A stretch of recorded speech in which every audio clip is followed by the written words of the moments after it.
So we're starting with the Pekinese stitch today, and all we're starting with is a back stitch along a line to do a practice with.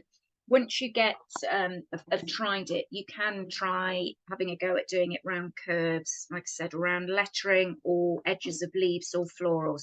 So if you do your back stitch in, you could use 6 ends of floss or 3, or pearl cotton, and do your stitches about 1/2 centimetre in length. So once you've done the back stitch, we're going to have a go at now whipping it with a contrasting colour. So I'm coming up just below that first, in the middle of that first back stitch. So because we're going to be whipping and sort of weaving the back stitch, use the blunt end of your needle to do that.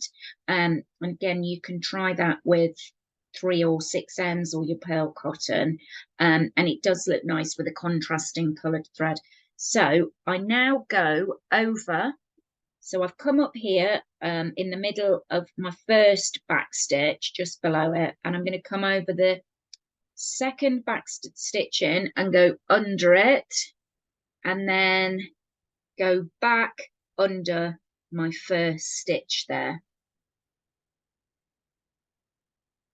So if I just pull it gently, again, if you're using sort of less ends of thread, you get more definition there of the sort of scalloped edge.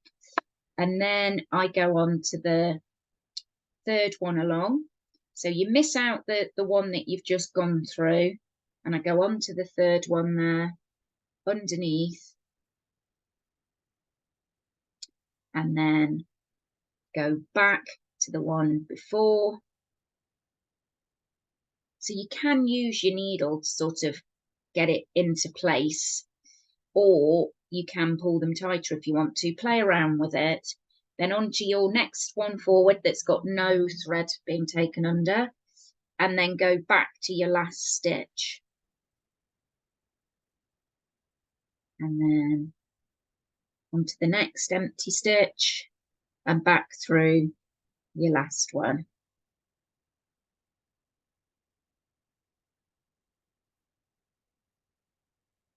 And then to the next one and back through. And then when you finish, just take it through the fabric, through the middle of the stitch you've just been through, like that.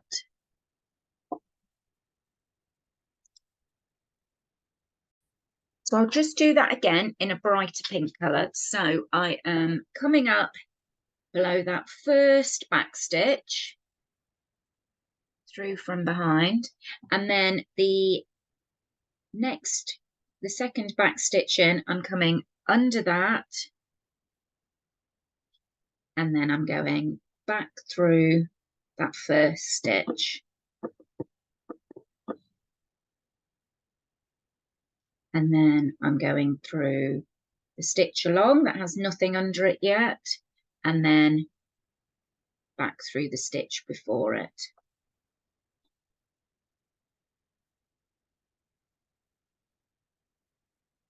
And then onto the next stitch that doesn't have anything under it, and back through the stitch behind that.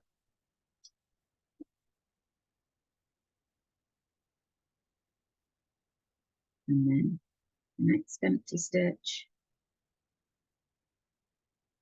and then back.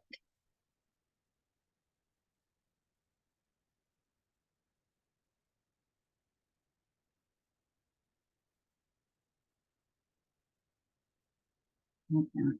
And then what you can always do is just go back and sort of manipulate the stitches a bit. So it could be pulled a little bit tighter than that, or you can leave more of a loop to it.